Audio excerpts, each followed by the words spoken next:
আপনার ধরুন পার্টি এত বড় হয়েছে, আপনি একার হাতে পার্টি তৈরি করেছেন, দল ক্ষমতায় এসেছে, 15 বছরের কাছাকাছি দল ক্ষমতায়, দিল্লি একটা বড়, এই 15 হয়নি, 13 ওই হয়েছে। 13, দিল্লিতে আপনাদের সাংসদ সংখ্যা অনেক, লোকসভা এবং রাজ্যসভা মিলিয়ে বৃহত্তম, দ্বিতীয় বৃহত্তম বলতে গেলে চলে, কংগ্রেসের পরে।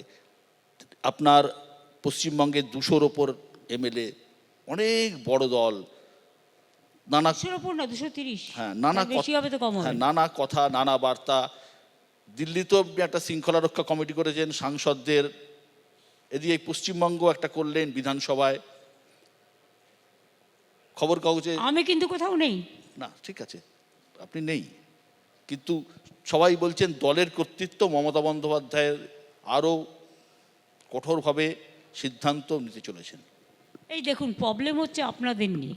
সেদিনকে আমি একথা বলিনি, অথচ আপনারা অনেকে লিখলেন যে আমার কথাই শেষ কথা। আমি কখনো এটা বলি না। আমি আমিত্বে বিশ্বাস করি না, আমি আমসত্ত্বে বিশ্বাস করি। আমি নয়, পরিবারটা, যখন আমি কোনো মানুষের পরিবার করি, সব মানুষই আমার সমষ্টিগত পরিবার। আমি যখন দল চালাই, সব দলের একটা বুথের কর্মীও আমার সম্পদ। মনে রাখবেন, দলটা কিন্তু সবার, আমার একার নয়। কাজেই আমরা যেটাই করি কালেকটিভ ডিসিশন, এবং এটাকে আমি সম্মান করি। মমতাদি, মানুষ যখন ব্যর্থ হয় তখন কেউ তার দিকে ফিরেও তাকায় না, কিন্তু সফল লোকের সব কিছু নিয়েই বাজারে চর্চা হয়।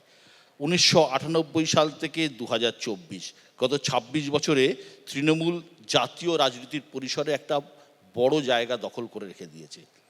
তো একটা প্রশ্ন তো আসছেই, মমতা বন্দ্যোপাধ্যায়ের উত্তরসূরি কে, কীভাবে দল চলবে, কিভাবে পার্টি চলবে, প্রশ্নটা তো বাজারে আছে। আপনার উত্তরসূরি কে? First you reply, then I will give my reply. না, আমি তো চাকরি করি, আমি তার দল করি না। আর তাতে কী হয়েছে? এটাও তো একটা ইনস্টিটিউশন। দল ঠিক করবে, দল ইজ এ যৌথ পরিবার, তারা ঠিক করবে। দলে তো একজন নয়, আর আমি একাও কেউ নই। আমার সাথে অনেক সহসাথী আছে, মানুষ আছে। মনে রাখবেন, মানুষকে ছাড়া দল হয় না, আর দল দলীয় কর্মীদের ছাড়া হয় না। আমি যদি মনে করি আমি একাই সব, সেটা একটু ঔদ্ধত্যের কথা হয়ে যায়। আমি নয়, আমরা, আমরা কথাটা আমি বিশ্বাস করি। আমাদের সবাই দলের যারা আছে তারা ঠিক করবে। গত 8-10 দিনে আপনি বহু কথা বলেছেন, ক্যামেরার সামনে, ক্যামেরার পিছনে, বন্ধ ঘরের বৈঠকে, বাইরে কিছু খবর এসছে, কিছু হয়তো ভুল, কিছু হয়তো ঠিক, যার মধ্যে নির্দিষ্ট বার্তা খুঁজে পাচ্ছে অনেকে। বার্তা খুব clear. All India Trinamool Congress শৃঙ্খলাবদ্ধ দল, ঐক্যবদ্ধ আছে, ছিল এবং থাকবে। আর এখানে আমিত্ব কাজ করবে না, এখানে সবাইকে নিয়ে যৌথ পরিবারের মতো সব বুথকর্মী, সব ওয়ার্কার, সমস্ত এমএলএ, সমস্ত এমপি, সমস্ত কাউন্সিলর, সমস্ত গ্রামসভা, সমস্ত পঞ্চায়েত সমিতি, সমস্ত জেলা পরিষদ, সবাইকে নিয়ে কাজ করবে। এটা যৌথ পরিবার। মোদি, আপনি নিজে কি মনে করেন রাজনীতিতে কাদের গুরুত্ব দেওয়া বেশি উচিত, নবীন না প্রবীণ? সবাইকেই।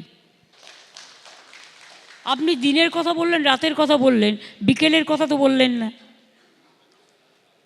সবাইকেই দরকার। মানে মাঝামাঝি বয়স, আজ যে নবীন আছে কাল প্রবীণ হবে, আজ যে প্রবীণ আছে কাল নবীন হবে, আজ যে মধ্য লগনে আছে কাল সে সন্ধ্যা লগনে যাবে। আপনি দেশের অন্যতম সেরা রাজনীতিক, কুশলী রাজনীতিক, দেশের রাজনীতিতে বর্তমানে একাধিক নতুন মুখ আছে, কাদের মধ্যে আপনার সম্ভাবনা আছে বলে মনে হয় গোটা দেশে? কী সব কোশ্চেন আমায় করছে, এইটার উত্তর আমার পক্ষে কি এখনই দেওয়া সম্ভব? ঠিক, এটাও ঠিক। আরও পারফরমেন্স ওয়াচ করুন, ওয়েট অ্যান্ড সি। এত তাড়াতাড়ি সব কিছুর উত্তর হয় না, চাটনি বানাতে গেলে একটু টাইম লাগে।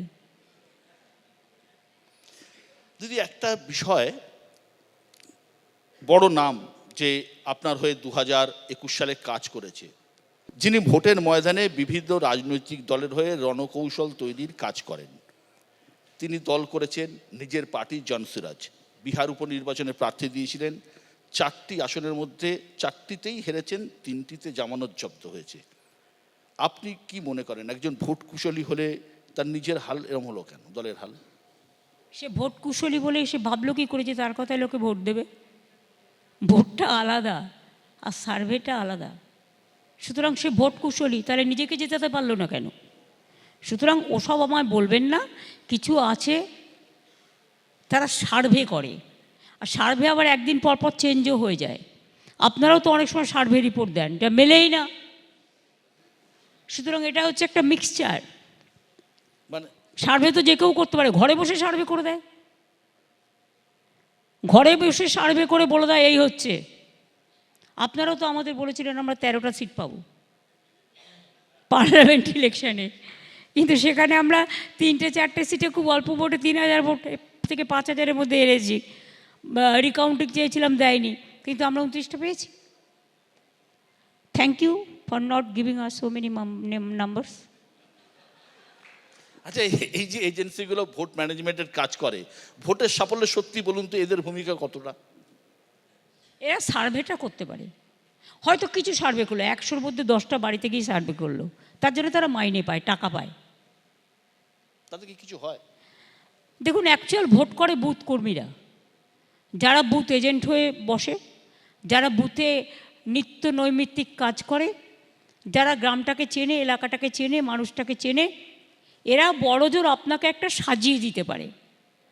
যেমন যখন বিয়ে হয়, মেয়েকে তো সাজাতে হয়, কাকে কিভাবে সাজালে ভালো লাগবে সাজাতে পারে ওরা, কিন্তু মেয়েটা আনতে পারে না। মেয়েটা কিন্তু মেয়েটাকেই হতে হয়, যার সাথে ছেলের বিয়ে হবে, মেয়ের বিয়ে হবে, নিজেরা ঠিক করে নেয় বা বাড়ির লোক ঠিক করে দেয়। সেরকম ধরে রাখুন, একটা কলা কুশলী কাজ করে, তার বিনিময়ে অর্থ পায়। এরা সেরকমই একটা কলা কুশলী, সার্ভে করে, তার বিনিময়ে অর্থ পায়, বিনা পয়সায় তো করে না। আর তাদের সব কিছু যে ঠিক হয় সেটাও নয়। ভোটে জেতানোর ক্ষমতা এদের নেই। অবশ্যই নয়। 2026-এর নির্বাচন আসছে, আপনি দলকে ইতিমধ্যেই তৈরি থাকতে বলেছেন, বিধানসভায় মিটিং করেছেন, এবং এই যে এজেন্সিগুলো, ভোট এজেন্সিগুলো, তাদের সম্বন্ধে বলছেন যে এই তোমাদের নিজেদের আরও স্ট্রং হতে হবে, বুথে বুথে যেতে হবে, সাধারণ মানুষের সাথে যোগাযোগ বাড়াতে হবে, প্যাকদের উপর নির্ভর করে চলবে না। আপনারা ব্যাকপ্যাকের উপর নির্ভর করেন। আমি প্যাক বলেছি, ওরে হাঁস তো প্যাক করে। আমি তো কত গ্রামে গঞ্জে ঘুরেছি। আগে আমি দেখতাম হাঁসের যে মাটির ঘরটা আছে, ছোট্ট একটা জায়গা কাটা থাকতো, সেখানে হাঁস থাকতো, মুরগি থাকতো। প্যাক তো হাঁস করে। আপনি প্যাক করছেন কেন? না, আমাদের ব্যাকপ্যাক লাগে, সত্যি আমাদের ব্যাকপ্যাক ছাড়া কোনো কাজ। ব্যাকপ্যাক, আমি বলেছি প্যাক।